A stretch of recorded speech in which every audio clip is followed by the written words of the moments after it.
Today's episode live from South Beach, Miami, home of the Super Bowl. And for those of you that go to Live, every time I see the LIV, I'm like, I can't believe how much money Live spent on this Super Bowl. And it isn't, because those are Roman numerals. But it just, good old Live joke. Good content right there. Still trying to stay young. Today's episode of the Russillo Podcast on the Ringer Podcast Network is brought to you by State Farm. Just like basketball, the game of life is unpredictable. Talk to a State Farm agent and get a teammate who can help you navigate the unexpected. The T-Wolves not being very good. Is that expected? Is it unexpected? They're not very good. They don't have a point guard right now. Shabazz Napier, LeBron's favorite draft pick a few years ago, and then he left Miami after they took him. Still some hurt feelings on that one all the way around. But that's what I'll go with on that. I was actually hoping to go to the Heat-Celtics game last night. Did not happen. Got in a little bit later. Get a teammate who can help you navigate the unexpected. Talk to a State Farm agent today. So we're live at Radio Row, and Woj is going to join us. Adrian Wojnarowski. We're going to talk trade deadline with him, but we are also going to talk with him about getting to know Kobe. Obviously reporting the story on Sunday like a lot of people were, but he was really, really close with Kobe. He wrote a piece about it. So it's mostly going to be trade deadline stuff. I'm sure by the time this comes out, look, I just wanted to share that stuff with him. But I'm now, I'm trying to think how many Super Bowls I've been to. I've been to 6 with Van Pelt, 2 with Cannell, and then post-Cannell, when they were like, hey, we're not sending anybody to the Super Bowl except for 3 other shows, that's when I kind of knew the writing was on the wall. And I was like, oh, wait, you're not sending anybody except for the 3 other shows. So I want to talk a little bit about Radio Row, because I did 2 Pats ones early when I was in Boston. We did Houston, we did Jacksonville. I talked about meeting Master P, and we had a Celtics logo on our business cards for our radio station. So I gave it to Master P, and then Master P thought I worked for the Celtics, and he was trying to get into the NBA. And that was pretty fascinating, because Master P was like being really nice to me, because he thought maybe I would be able to influence a decision on whether or not the Celtics would give him a contract. And believe it or not, that was not the case. Master P, they weren't going to listen to me if I wanted to give Master P a 2-way. They didn't have 2-ways back then. Houston, then Jacksonville, which was basically a walking fight, because it was Philly fans in a Super Bowl and Pats fans only at their, second one or third one? Yeah, third one. So those are the early ones. But the first one I did with Van Pelt, this is always kind of one of the things about Radio Row. Like, everybody talks about how much they hate it. But if you're a guy that's on the air and nobody says, hey, do you want to come on my radio show? Then you're going to hate Radio Row, not because you're like, oh, I don't want to go in there. Everybody's going to bug me. Oh, my God. All these requests. Where are you guys at Tallahassee? Yeah, I mean, maybe I'll give you 5 or 10 minutes, but, I don't have all day, guys. I'm serious. Like, it's everybody would walk around. You'd get to like a certain level in your career, and like all the guys that were like the big guys, and definitely not me 10 years ago, people like, I don't want to go over there. But you kind of had to, like, especially when you were launching a new radio show, or if you were doing a podcast, like, you kind of wanted to go over and like see, because that's the thing about being on the air or being any kind of public figure. Everybody can talk about how they don't want to be hassled and how they don't want to be recognized. But you know what's way worse? When you're a public figure and nobody recognizes you, and nobody wants to talk to you, and no one cares. And then you start lingering around, I don't know, the El Paso affiliate. And they're like, actually, we have a guy from a barbecue place on, and we're going to have to bump you because it's part of our buy-in. It's part of our promo. One of my favorite things about Radio Row, especially back in those days, was when famous people would come by to promote something. We got Busy Phillips running around here right now. Jesse James from Monster Garage, and I always liked Jesse James because I love that show Monster Garage. I remember actually having those season DVDs in my Netflix queue. That's how old that show is, or how old I am. But I always appreciated that Discovery let Jesse James host a TV show when he wasn't like a raging, like who was the guy? What was that MTV dance show? Not Club MTV, but Eric. And then he ended up being on Seinfeld. Oh, Dan Cortez. There was like an MTV show that he was on.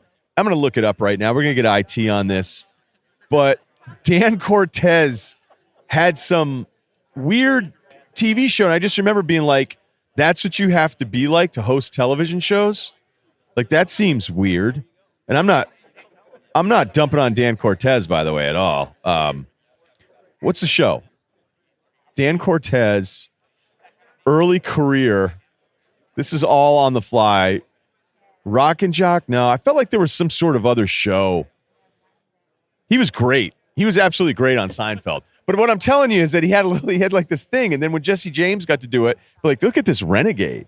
Like, they said that he used to bench press 405 and beat people up when he was at some JUCO school. So I was like, man, this guy's like the real article. And he was like a jerk. If you screwed up on the show and your welding sucked, he got right on you. Like, that wasn't some feel-good show. It was like, let's get the job done. So Jesse James showed up to Radio Row to promote, I think, Monster Garage probably around that time. And he was so annoyed that anybody was talking to him. And he was like giving everybody dirty looks. And I was kind of like trying to wave him down to get him on the show.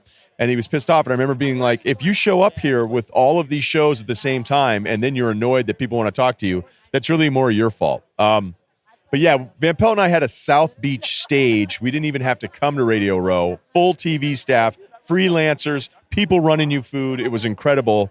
And then fast forward about like 8 years in San Francisco, Cannell and I had a picnic table near an exit sign with not one piece of signage, like zero. There wasn't even a fucking poster that said ESPN. And I was like, you know what?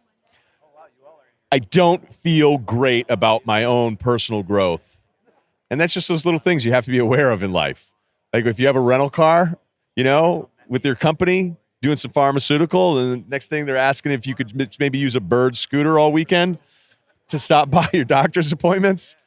You may want to start getting on ZipRecruiter. There you go. That's a free ad for ZipRecruiter. You might want to check in and get your resume up there on ZipRecruiter because you, as I say, the people around you will tell you what they think of what you're doing.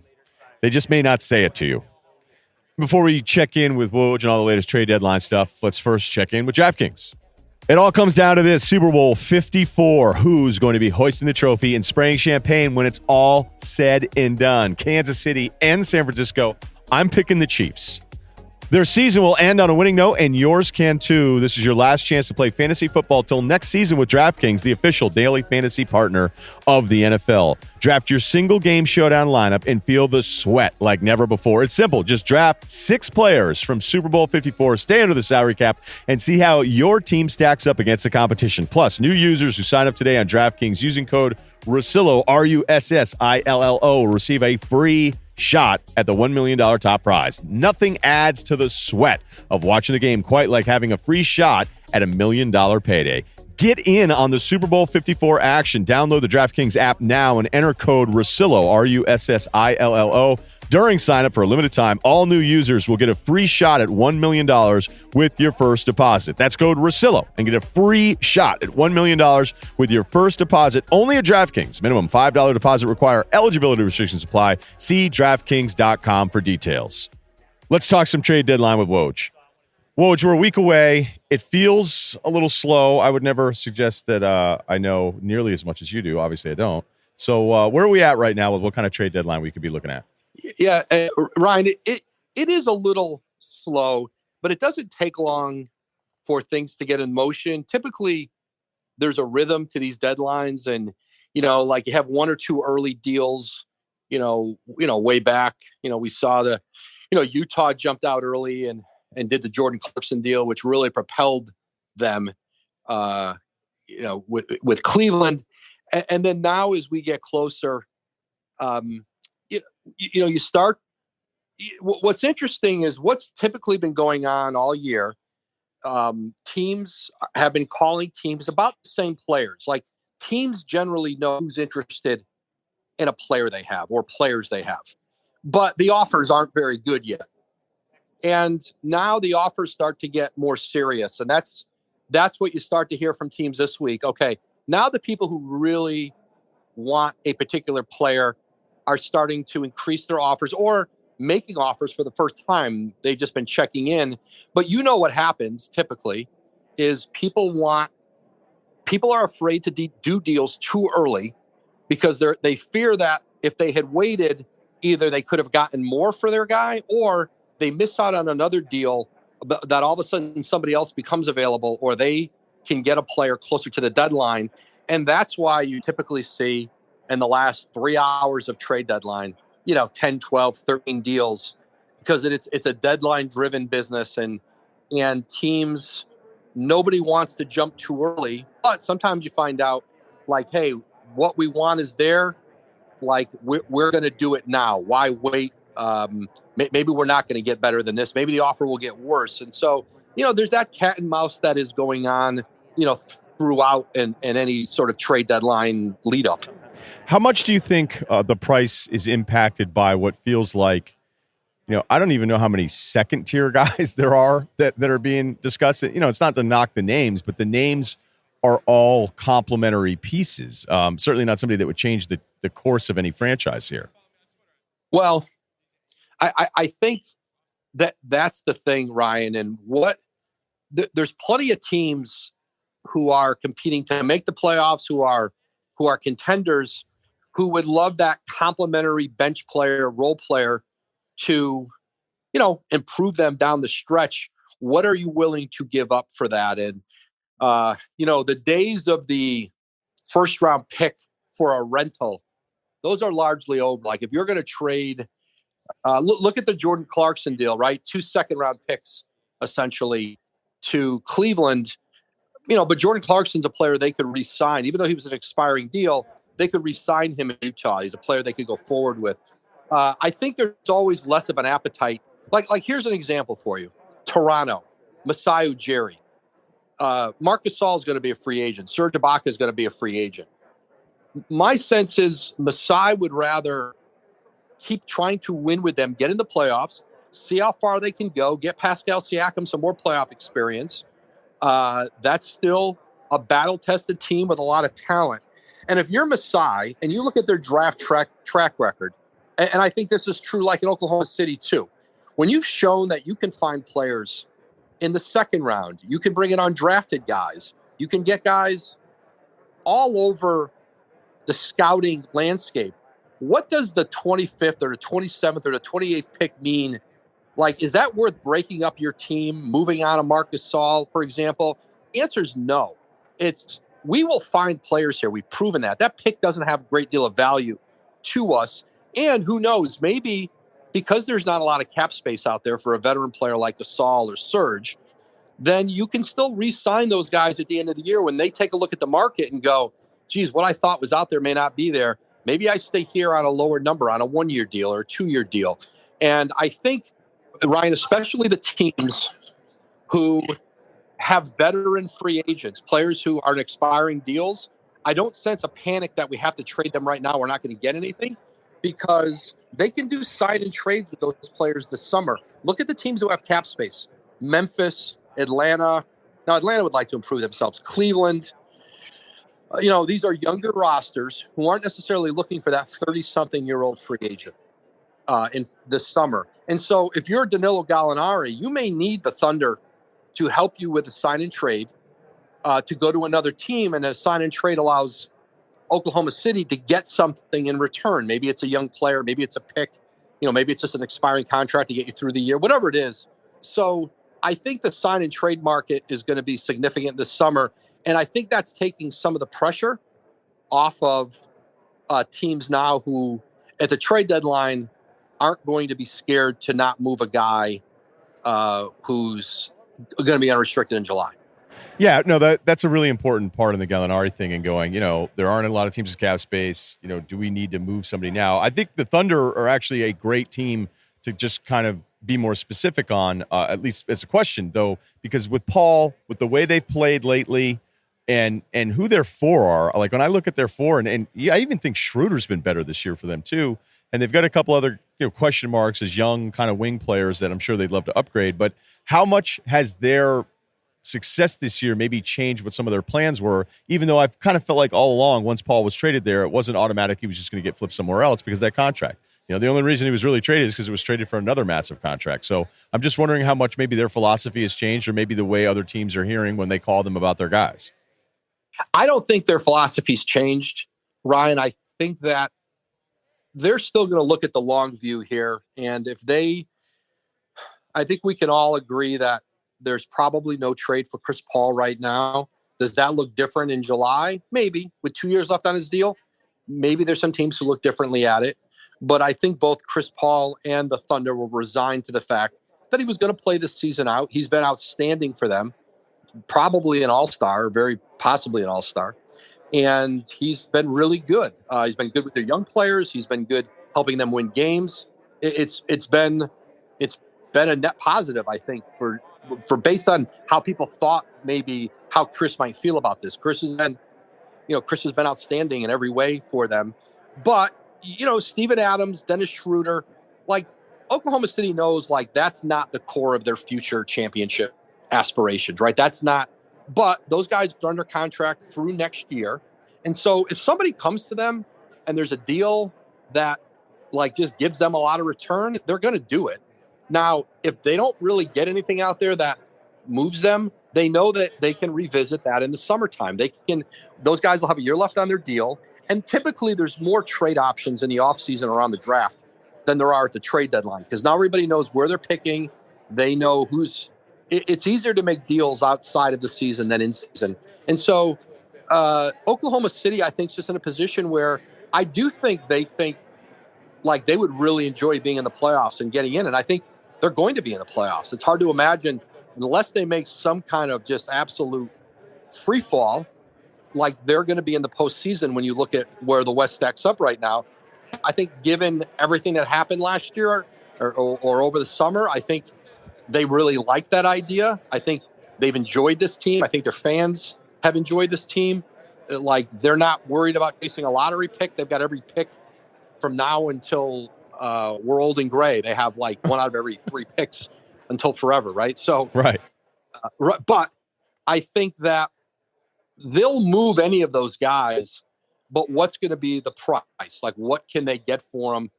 And so, like, they know who's interested in their players. They've been hearing from them, like a lot of teams who have, guys who are available on the market. And then what happens between now and next Thursday is, what do the offers look like? What do the final offers look like? But the Thunder are in a pretty good position to just say, yeah, let's finish the year out with Schroeder. Let's finish it out with Adams, get in the playoffs, enjoy that. And then we can these guys in the offseason if that's what we decide to do. So I think their plan has stayed the same. I just think, the success has been sort of incidental to that. Right. That makes sense. Okay, let's look at the 2 LA teams because, part of me thinks, well, does it increase? Like, that's something we kind of do from the outside, and probably we make those mistakes at times. Be like, wow, they're going to be even more motivated because maybe their biggest competition, depending on what you think of Utah or Denver, but that both LA teams are looking at each other as maybe a Western Conference final showdown, and that might motivate them even more. I don't know if that's necessarily true, but how important is it going to be for either of those teams, maybe even more so with the Lakers seeing some of their issues lately, trying to add more depth and just maybe add depth to prevent the depth from going to the other team? That's right. And I think and this isn't going to be a trade deadline one, Darren Collison. That's a player. If in February, Darren Collison definitely decides he's coming back and he's been moving toward that. Those are the 2 teams he'll most likely, that's where his focus is staying in LA, playing for one of those 2 teams. Both of those 2 teams will be interested. And so if you get Darren Collison, not only do you add him, he doesn't go to the other team. And so it's a high stakes arms race between the Lakers and Clippers. And I don't know that there's going to be any wholesale big moves for either team. They've listened on Kuzma. They have talked to people on Kuzma. The hard part with Kuzma is he makes a little over $2 million a year. And that makes the buildup of a trade hard, right? You've got to match up the salaries in a trade. And if hypothetically you were trading Kyle Kuzma, you're bringing in an established veteran player who's probably making, I don't know, 7 times that, 8 times that, 10 times that, whatever it is. Right. And what's the buildup of contracts for Kuzma that allows you to not trade away your depth? You have DeMarcus Cousins' contract that you could throw in. You have, you can look around the roster and figure it out. They've got, multiple picks going and pick swaps going to New Orleans, obviously going forward. And I think it's not just the Lakers, but look at Boston, Philadelphia. Those are teams where Boston, for example, would have that Tyler Zeller $10 or $11 million contract in the middle of their roster that they could throw into a trade and make the money work on somebody. They don't have that this year. And so when Boston's looked at deals, it's boy, we'd have to put Marcus Smart in that. We don't want to do that. Like, does that make us that much better at center? And what do we lose with the Marcus Smart? We don't want to trade Marcus Smart. We don't want to trade Gordon Hayward for a marginal increase. Let's say hypothetically the center position. So it makes it harder for them. Philadelphia, same thing. Like, are they going to trade one of their core guys? Like they don't want to trade Al Horford. Like, they need Al Horford to try to beat Milwaukee in the playoffs. And so I think and the Lakers are in a little bit the same situation. It's the buildup of contracts to make the financials on a deal work. It doesn't make it's not impossible, but it makes it harder. And you don't have like sort of some natural fits there. And I think that's been a challenge for like Lakers, Boston, Philly, that, you talk to teams who talk to them, or you talk to them, like, that's a challenge. I think Kuzma's there. I don't know that there's a deal there. You never know, but he's he had a slow start with the injury. And then once he came back, it took him some time, and he had some great moments, played really well when LeBron and AD were both out together. And so I think it's probably unlikely, but listen, again, you never know what comes up in the last day or two to deadline. All of a sudden the team makes somebody available who wasn't available, and then you have something to think about. And that's why teams are always sort of they all have contingencies on their boards. What if somebody calls us with this? What if somebody calls us with that? And they've talked through, the good front offices have talked through all those possibilities of what a player would be worth to them when someone calls them at 2:00 on trade deadline day. They've already mapped out what they would be willing to give up for that player, how much they think he's worth. The fun part of this is very often that does happen. And that's why you see these deals that sort of come out of nowhere, because somebody made a late decision and said, yeah, we're moving off this guy. We've decided. And so that's what makes it fun here the next week or so. Hey, let's do Philadelphia's least favorite topic. And I know you're not a huge fan of the speculation stuff here, but they look at it as, hey, maybe we're a bucket away from playing in the NBA Finals. That's assuming a lot against Milwaukee, so I wouldn't necessarily do that.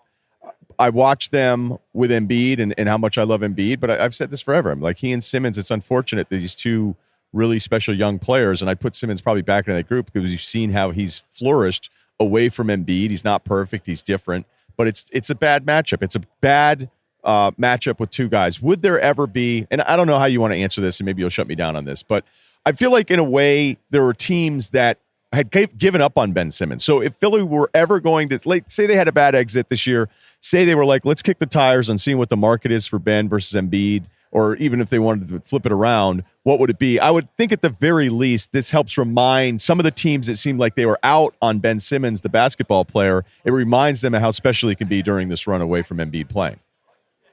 Yeah, like, you know what happens, Ryan, and I think teams are guilty of this. All of us are. Sometimes you're focused on what guys can't do, what they don't do well. And then you go, wait a minute, but this guy does. And Ben Simmons is an example of that. He doesn't shoot, and it's a glaring flaw, but his strengths are they're the same strengths that led him to be the number one overall pick in the draft, and to be a max player, to be an all-star. And right, you've seen he's been on a great run here.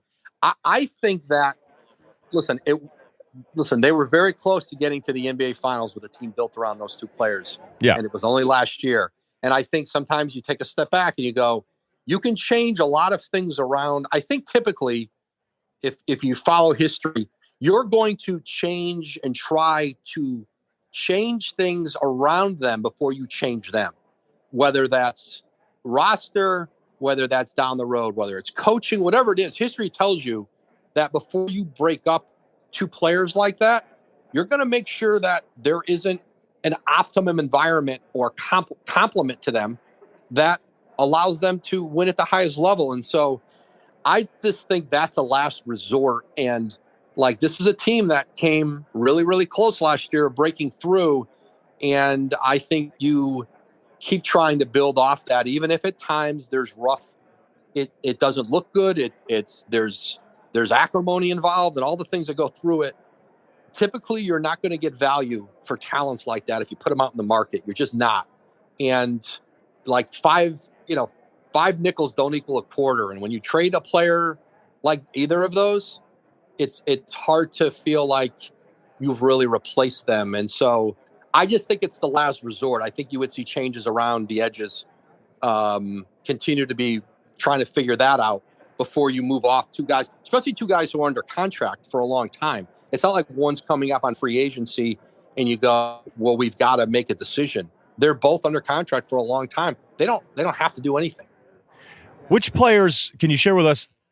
Maybe this info, or maybe it's some players you can, like, which players are actually getting the most calls? Like, which guys are like, all right, these teams are constantly checking in about the availability of this handful of guys? Because the names, as we said before, it's not necessarily the most exciting names, but it feels like it's a lot of the same guys, if that's fair.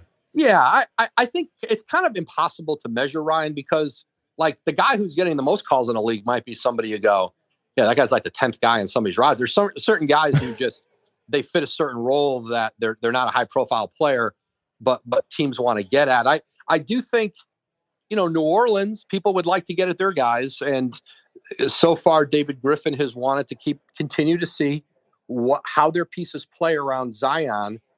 Drew Holiday is a player that teams would love to get at, and boy, he had a game last night that was pretty remarkable. His best game since he's come back from that recent injury, and certainly the best game he's had with Zion out on the floor. And so I think, and again, Drew Holiday's under contract for another year, and then he's got, I think, a player option the following year.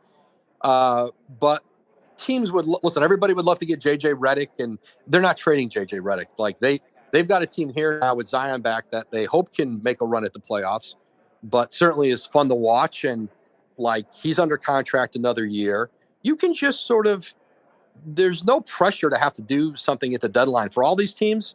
Typically, if you want to move any of those guys going into the last year of their deal or last year they're under, you control them under contract. You do it around the draft. You do it in July free agency, maybe when somebody strikes out on a free agent, and then, okay, let's look toward a trade. I do think New Orleans is a team that, Drew Holiday is a guy that any team who's trying to win a championship, like, he fits in. He's just a two-way player and great character guy. Thus far, he has not been available to anybody. What's going on with Denver?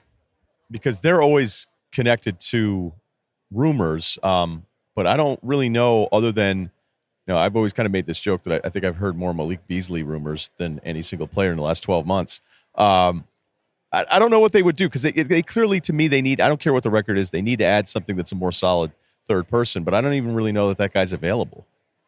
Yeah, I mean, Beasley and Hernan Gomez are the two players who they've, I think it's well documented. Those are two players they've had conversations about. They didn't come to an extension agreement with Beasley in the offseason. And so you take a look at, how much do you want to pay a role player moving forward? There's a lot of teams who would love Beasley. The one thing about Denver is, if they're going to trade hypothetically Malik Beasley, they don't want to come out lesser in the deal. They're not doing it like he helps them win. And I think Denver doesn't want to do a deal where they just take on something that doesn't help them now. Like they want to get something back that is helpful to them. Yeah, they've drafted, I think, Tim Connolly and Arturas Karnisovas and that group. They've drafted so well and developed players there. They have a little bit of a surplus of talent, and it's a credit to them. And so they have the pieces to go out and do a big deal. They haven't done that. They came pretty close to it. I mean, think back 2017, they were part of that three-way deal that was really close that night, where Paul George was going to, let's see, I'm losing my, let's see, who's the three-way? Kevin Love was going to Denver from Cleveland. Oh, Paul George was going to Cleveland. Paul George was going to Cleveland. That was the Cleveland. That's what it was. Yeah. Was Love going to Denver or the Pacers? I think Love was going to Denver and Gary Harris was going to the Pacers. So that's been reported. Yeah. I remember.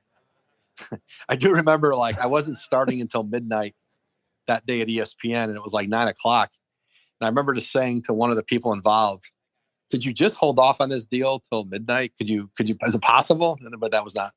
And then it fell apart, and they did Indiana did the deal with Oklahoma City. But anyway, they have been involved in. That would have been a significant deal. But they have all the pieces to do one. But right now, probably more likely is something that it gives you, something with a Beasley or Hernan Gomez.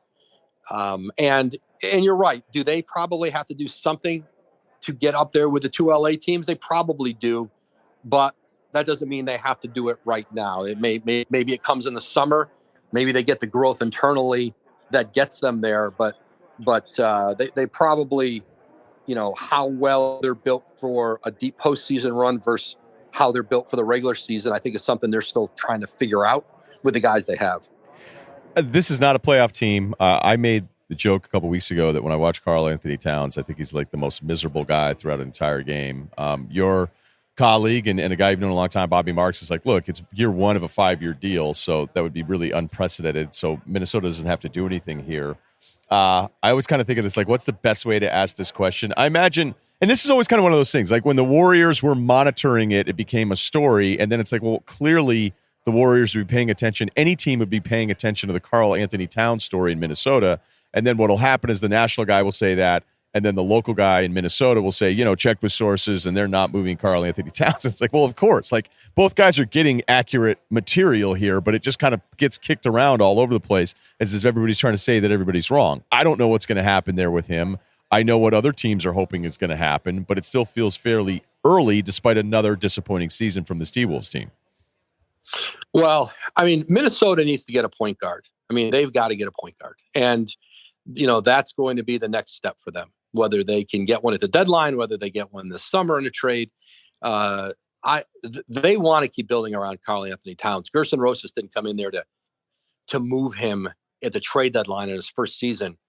I think because, Cat's under contract, and I think Gerson's done a really good job of building a relationship with Cat. I think Ryan Saunders has done that. And I think, of course, he's frustrated with where they are right now, but they've got some assets to move there and trade. And I think, Gerson was, they tried to get it D'Angelo Russell in the summer. They had a free agent meeting with him, and before he committed to the sign and trade with the Warriors. They're not trading Cat I never say never. I remember saying anything that cut and dry, but I've seen no indication and gotten no sense that they're even open to moving Cat. Now, listen, somebody calls you with some crazy offer and something, you look at everything, but their intention has been, and what they've been trying to do is to continue to build around them. They've got to find a point guard. It's a glaring hole for them. And so I think they'll stay down that track. And I think Cat's been really supportive. I think he's shown really good leadership this year. I know that's something people question with him, but he has bought into a new president GM's vision and coach of how they want to build there and how they want to run an organization. I think he's been really supportive of it. And I think that's shown some growth leadership with him, which is what they need from him. You're going to be the franchise player. And it's tough to be the franchise guy when you're going through losing like this, when you lose a game like that in Sacramento and you're on a losing streak. And I think he's done really well with that. But yeah, I just think Gerson Rosas and Saunders, their view is to continue to try to build around Cat, who's played really well, and figure out the pieces to complement him. Yeah, no, he's been awesome. I almost feel like, because we've been through this, and I want to get to your piece on Kobe here at the end, but just to include a couple more teams, I don't really know what Milwaukee would do. I feel like Miami probably could do some things, but they've been, I think, better than maybe anybody expected. And I love watching, despite some of the Heat struggles on the road, I love all the multiple ways that they can try to attack you, and heroes come along more and more. They've just done such a good job building out that roster. Like, I could see Miami having the possibility, but also saying, hey, we really like all the different versions that we have here, even if we don't have that established, every night number 2 star. I don't even think, first of all, that star is even available. But I don't know. I like what Miami could do. I can't imagine they would change it. Whereas Milwaukee, why would you change anything? And I think they're a little bit more limited in what their options would be. Yeah, I think Miami might be more open than Milwaukee to trying to do something big. I think Milwaukee, when you have the best record and you're rolling people night after night, you're going to be careful to do something that upsets it. But at the same time, you're still going, the regular season's one thing. Are there ways we can make this team better in a playoff series? And But I think Miami certainly has, they have some young pieces, and they can still, throw a pick in there to try to get another established guy. They've done such a good job of developing inexpensive young talent. I mean, come on, we all kind of left them for dead a little bit when they were stuck with the James Johnson contract. They're stuck with Dion Waiters' contract. And you're like, how do they get out from under that? How do they, and they did. It's remarkable. They, you get two players, Bam Adebayo and Tyler Herro that you drafted in the teens. Bam's going to be an all-star. He's going to be, he may be the best center in the NBA by the time he's done. He's certainly going to be the top couple by the time he reaches his prime. And the way that's transformed them, they got Jimmy Butler. And so I think Miami will continue to try to be aggressive to see who's out there, who's available. But you just said, is that player even available? And so that's kind of out first. Sorry to jump in, but like that's kind of what it feels like. Like I always kind of joke around with people and be like, the job is hoping to be even just at the poker table when the next really good player gets mad and decides he wants out. I don't know who that next guy is. Like it's going to happen because it just does. It always does. It feels at least in that category, like that guy doesn't even exist. I don't, you know what I mean? So anybody that has a bunch of assets and think they're ready to go, it's like, well, why would you waste it on just a guy that may not even be a starter for a good team? And the other thing for Miami is they can have cap space in 2021. And do they want to fill that up? Do they want to go and sort of, does Miami want to take themselves out of next summer to 2021 free agency class by doing something now that maybe, on balance doesn't justify it, that maybe is only a moderate improvement over what they have. And I think they'll show some discipline in that way too, that 21 could be a big free agent. It could be a big class. And Pat Riley still believes, and probably rightly so, that they're a destination place. And so I think that influences their thinking on what you might see them do at the deadline. Did I leave any teams out? Did I leave any nugget out that I should have asked you? We hang up and you'll go, oh, he missed this. No, I like, you know how this goes. There's going to be like 11 to 14 deals between noon and 3 p.m. or when is trade deadline? 3 or 6 p.m. this year? It's 3 p.m. 3 Eastern, right? Eastern. 6 is free agency. Free agency starts at 6. So it's 3 p.m. I guess I should know, but I think it's 3 p.m. Anyway, there'll be in the last 3 hours, there'll be a ton of deals. There always are. And a lot of them will be small around the edges, and they'll be based on salary dumps, getting out of the tax, getting under the apron, and people are like, why did they make that trade? And it's like, well, it's like most of them end up being financial deals. They're just moving money. It's moving money around. And still, that's probably what a lot of it'll be. But like, there's always going to be a surprise. There almost always is something we're not thinking about. There's somebody talking quietly right now that none of us know about, and they've kept it quiet, and that thing's going to come. And that's the fun part of it. I want to ask you about the Kobe story because, you as the top NBA information guy in the country, and certainly the guy for ESPN. And I read your story up on ESPN.com too, what fueled Kobe Bryant's obsession. So there's two parts that I want to touch on here.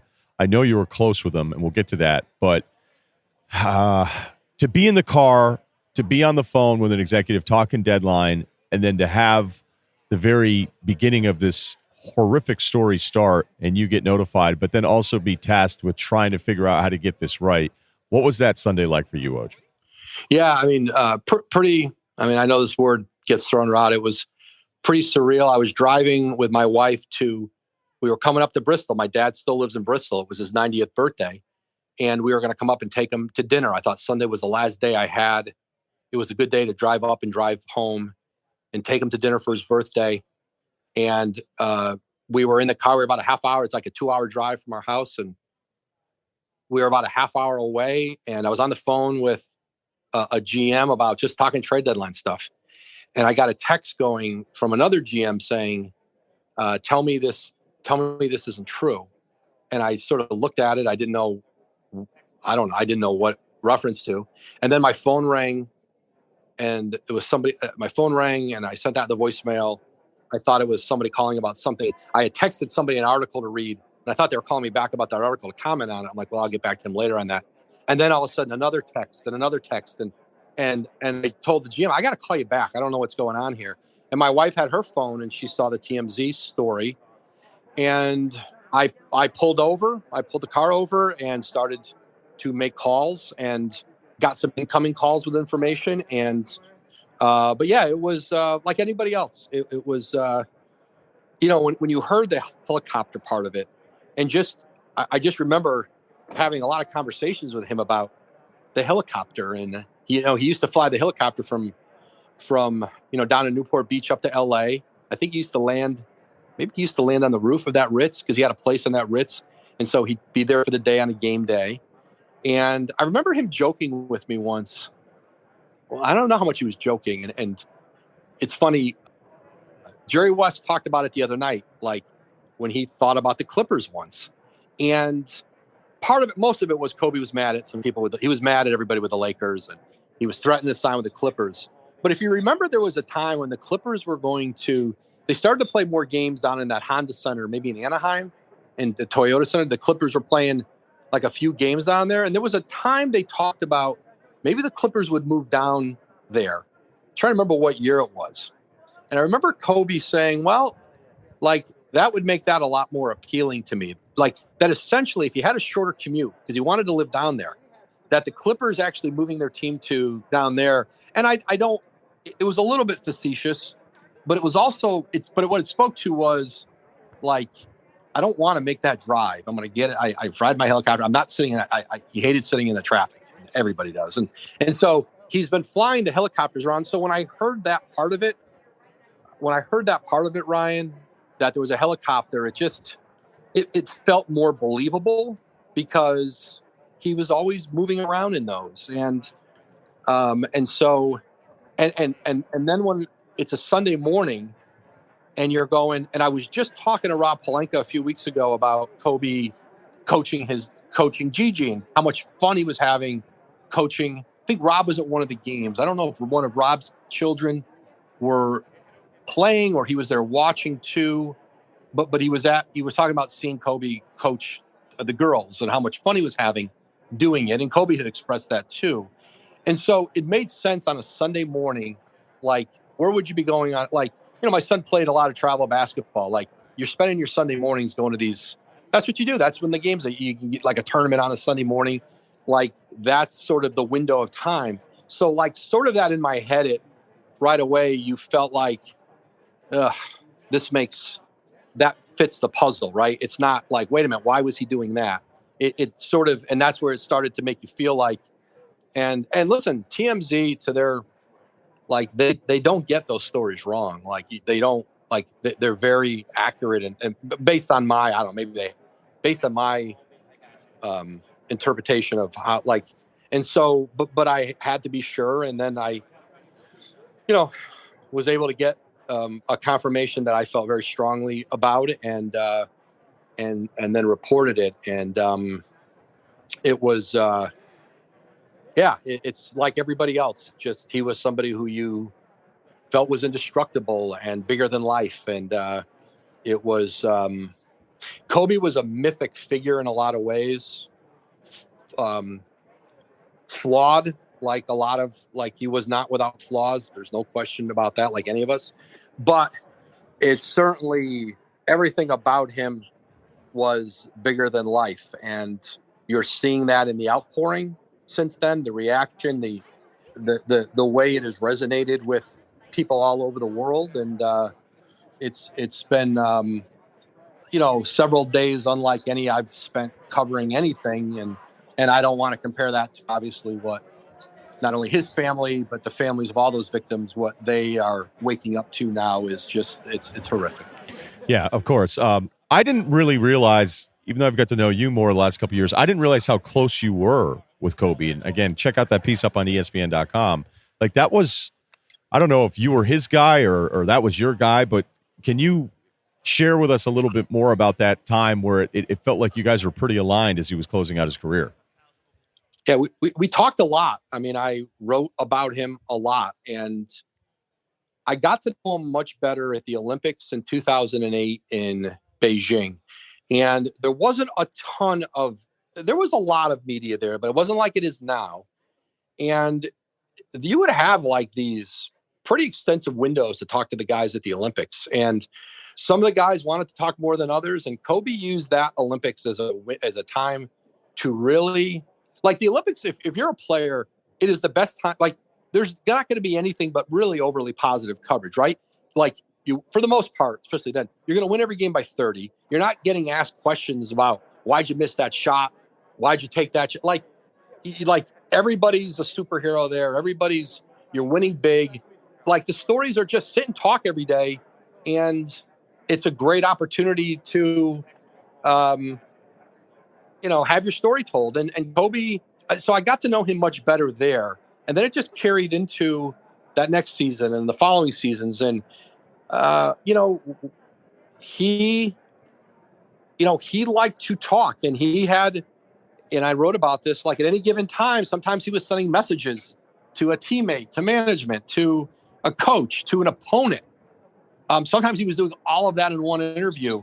And, I just, it was funny. You'd go to LA, and I was at Yahoo then. And more than anything, and I was starting to break news, but there was no comparison to, he gave me credibility. Like, I had been a general columnist in New Jersey before I went to Yahoo, and nobody knew who I was. Nobody in the league. I had some relationships when I started, but I was building them. But I don't think anything sped along my, I don't know, maybe just people becoming aware that I was covering the league, than his willingness to talk with me and to say things at times he wasn't saying on the record anywhere else. And so I owe a great debt of gratitude to him for my career. Like, I owe a lot to him in that way. He, and I think when other players or other agents or other executives, I do think there was a level of, well, if Kobe's talking to him and if Kobe trusts him, well, I don't know, maybe I should too, or I should at least give him the opportunity to get to know him. And so there were a lot of other people in the league who did that for me too, who I just think were respected in the league, and who, like, just by their dealing with me, helped me to at least open the door to get to know more people and more people. But Kobe did it on a level that was unlike anything else. And so it was, he was he like, there's just never been a newsmaker like him. Can I ask you about what it was like to be sitting, like, were you sitting with him down in Newport Beach and he reaches out to you and he's trying to convince you that Jim Buss is going to amnesty the rest of his contract? Like, did he really believe that? Because that's in the story. I couldn't, like, that part jumped out. Yeah. And I was trying to remember the year. I actually was going back through my old I was as far back as I could, because I remember where I was staying. I was staying at the Manhattan Beach Marriott. And I was trying to remember what year was this that we did this, because I remember that he said, come down and have dinner at Javier's Newport Beach, where Jim Rome lived down there, and Kobe loved Jim Rome. And Jim and I've had a long relationship. And I remember I remember Kobe said, we're going to go to dinner there. And I said, Jim, like, he goes, oh no, that's Kobe's meet there a lot. So I always remember this place in Newport Beach. And I said, all right, well, I'll drive down and meet you. And he said, no, he would send his security guy to drive you down. And I was like, I don't need someone to drive me down. I'm just going to drive to park. No, I'm going to send him. I said, I don't really need you to, like, but that's just how he sent his guy. And then, we went down and met, and you'd walk in, and back then nobody knew what I looked like. Like, I was at Yahoo. I wasn't on television. My Twitter avatar was an empty gym. There wasn't even my photo. So I'd walk in with him, and there would always be like, and even in LA, you know it, Ryan, you live there. People are immune to seeing stars around, but you'd walk into a restaurant with him, and it was like, it didn't, like, there's no actor in Hollywood. There's no actress that would elicit the gasps that would come when Kobe walked in. And I would always laugh, and there'd always be and who is that with him? Was that his accountant? Is that his, like, what does that guy do? His accounting or something? And so, and then he did just have like sort of a private room in the back. But the time that at that time he had this thought in his mind that he was going to get amnestied. And I just said, like, they're never going to do that to you. I remember that I said they would burn this city down. That's not going to happen. And he was on that for that night and maybe another time. And then I remember a couple of weeks later when I circled back with him, he was off of it. He's like, oh, no, I don't think it's going to happen. It's not gonna happen. I was like, okay. But I just remember one night Jim Buss is going to amnesty me and I'll go to the Knicks. I'll go play for Phil with the Knicks. And I don't even know if Phil was in New York yet. But in his mind, I said, well, if they amnesty you, someone's going to claim you on waivers, like somebody would. He goes, no, I wouldn't let anybody do that. I would just become a free agent, go to the Knicks. I go, well, we're having this dumb conversation that was never going to come. But he was like, it was interesting. And but he loved being a Laker. I'll tell you what he loved. And I remember he would say more than once how much he loved. He had said, I never had to take a discount to win a championship. I never had to take less money to go win a championship. That he won his titles at full market value. And like, that was a point of pride to him. Woj, that was really incredible. Great job as always. And I want to remind everybody that'll be in Chicago for the NBA All-Star Weekend. So just a couple weeks from now, I will be with Woj for the Woj Pod live from Lincoln Hall in Chicago. So thanks a lot for sharing that with you and doing the trade deadline stuff. I know you're a busy guy and can't wait to hang out with you in a couple weeks. All right. Ryan, thanks, man. Always good to be with you. Looking forward to seeing you in Chicago, man. All right, that'll do it for us here in Miami. Hope you enjoyed that. We'll be back. Super Bowl wrap-up with Chris Long, our final visit together. Make sure you subscribe to the Russillo Show podcast on the Ringer Network. Thanks as always.